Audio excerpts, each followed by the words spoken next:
इंदौर नगर निगम सफाई में 8वीं बार नंबर 1 आने के प्रयास में है। इस बीच केंद्र और प्रदेश सरकार का एक दल केंद्रीय अतिरिक्त सचिव के नेतृत्व में इंदौर पहुंचा और शहर की एयर क्वालिटी और जलवायु परिवर्तन पर किए गए निगम के प्रयासों का जायजा लिया। इस दौरान उन्होंने विकास कार्यों का भी निरीक्षण किया। केंद्रीय वन, पर्यावरण एवं जलवायु परिवर्तन विभाग के दल ने केंद्रीय अतिरिक्त सचिव नरेश पाल गंगवार और प्रदेश के पर्यावरण सचिव नवनीत कोठारी के नेतृत्व में इंदौर का दौरा किया। यहां उन्होंने नगर निगम और जिला प्रशासन के अधिकारियों के साथ बैठक की और शहर में की गए विभिन्न प्रयासों का निरीक्षण किया। इस बैठक में इंदौर नगर निगम और जिला प्रशासन ने air quality index, plastic credit और कचरा सेग्रीगेशन के कार्यों के बारे में जानकारी दी। निगमायुक्त शिवम वर्मा और अपर आयुक्त अभिलाष मिश्रा ने प्रेजेंटेशन के माध्यम से नगर निगम द्वारा की गए कार्यों का जायजा लिया। केंद्रीय अतिरिक्त सचिव नरेश गंगवार ने प्लास्टिक क्रेडिट और सैनिटरी पैड के कलेक्शन से होने वाली आय के बारे में जानकारी दी और निगम अधिकारियों को इस दिशा में और प्रयास करने के निर्देश दिए। इसके अलावा उन्होंने पीएम क्वालिटी को 60 से सुधारकर 45 तक लाने के प्रयासों पर जोर दिया। लोग का ये था कि इंदौर सिटी कैसे काम कर रहा है स्वच्छता के मामले में और एयर, क्योंकि स्वच्छता और एयर क्वालिटी का एक आपस में बहुत ही क्लोज रिलेशनशिप है। अगर शहर स्वच्छ होगा तो एयर क्वालिटी अपने आप सुधर होगी। पिछले कुछ सालों में इंदौर ने बहुत अच्छा काम किया, उसके चलते इनकी एयर क्वालिटी में काफ़ी इम्प्रूवमेंट आया और वो प्रयास थोड़े और करेंगे तो और बेहतर हो जाएगी। और मेरे ख्याल से नेशनल एयर क्वालिटी स्टैंडर्ड जो हैं उसको लगभग मीट करने की स्थिति में इंदौर सिटी है।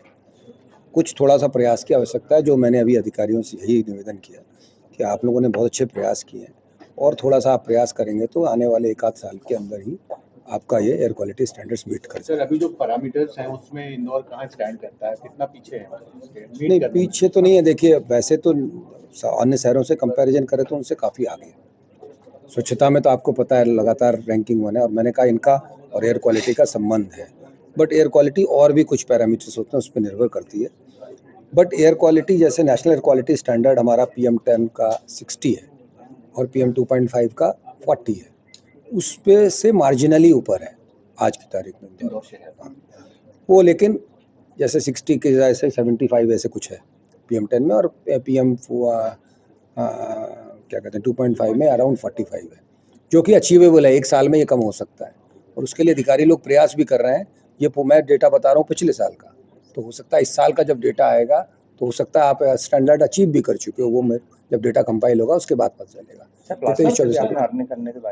हाँ, प्लास्टिक क्रेडिट से अर्न करने की बात, साथ में सैनिटरी से भी अर्न करने की बात। हाँ, तो इसमें मैंने ये कहा कि भाई प्लास्टिक का क्या है, एक EPR रेजिम प्लेस में है, जिसमें कि जो प्लास्टिक के प्रोड्यूसर्स हैं जो पैकेजिंग यूज़ करते हैं उनको ऑब्लिगेशन है कि उस प्लास्टिक को जब ख़त्म हो जाता है, जब उसका उपयोग ख़त्म हो जाता है, उसके बाद उसको कलेक्शंस में और उसके रिसाइकलिंग में मदद करें और उसके रिसाइकलर्स को सर्टिफिकेट मिलते हैं।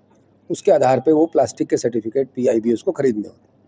तो उसमें उनकी कोई आय होती है, तो उसमें म्यूनिसिपैलिटी चूँकि कलेक्शन में भागीदारी रखती है तो कुछ प्रॉफिट शेयरिंग उनसे अरेंजमेंट करना चाहिए। मैंने उनको कहा है कि उनसे बात करें। देखिए, पराली एक ऐसी चीज़ है कि जो कि बहुत पहले से है, ऐसा तो नहीं है अभी आई। ये फसलें तो हमेशा से होती रही हैं। एक मशीनों से कटने के कारण होती है, उसके बहुत सारे अल्टरनेट उपयोग हैं और बहुत सारे उपयोग डेवलप भी हो रहे हैं। जैसे उसके ब्रैकेट्स बन जाते हैं, पैलेट्स बन जाते हैं, जो कि कोयले को उपयोग को रिप्लेस करने के काम में आते हैं। हमारे NCR रीजन में बहुत सारे अल्टरनेट उपयोग चालू हुए हैं। उसके कारण पराली एक अपने आप में रिसोर्स बनती जा रही है और उसकी तरह, जिससे किसान को आय भी होगी और वो पोल्यूटिंग फ्यूल को भी रिप्लेस करती है। तो ये काम भी चल रहा है और मैं समझता हूँ आने वाले सालों में ये अपने आप में एक बहुत बड़ी रिसोर्स बन जाएगी किसान के। किसान क्या जो इंडस्ट्रीज खासतौर पे फूल बेस्ड फ्यूल इस्तेमाल कर रही हैं, उनको वैकल्पिक ईंधनों पे शिफ्ट करना, इसको लेके क्या सरकार कर रही है? क्योंकि उनका एक प्रोटेस्ट भी है यहाँ पे कि हमारा कोल ही ठीक है, हमारे लिए तो सस्ता पड़ता है।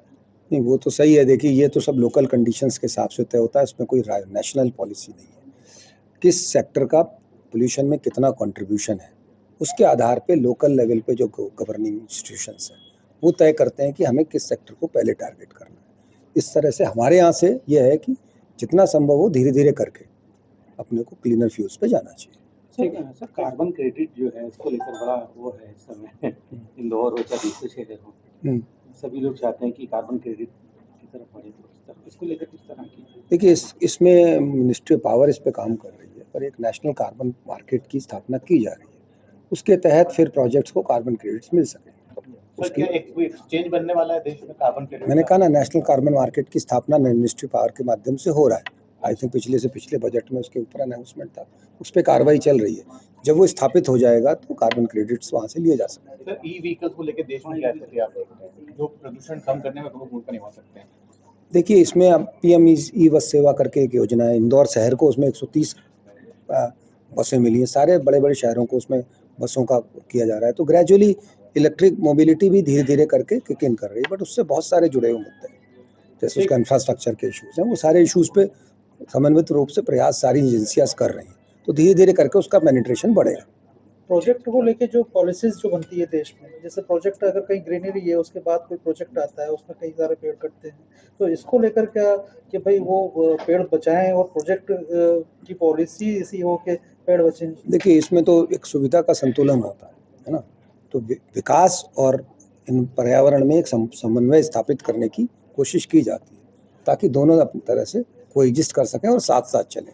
सरकार की हमेशा से ये नीति रही है कि विकास और पर्यावरण एक साथ चलने चाहिए, और क्योंकि दोनों ही एक दूसरे के पूरक हैं। धन्यवाद।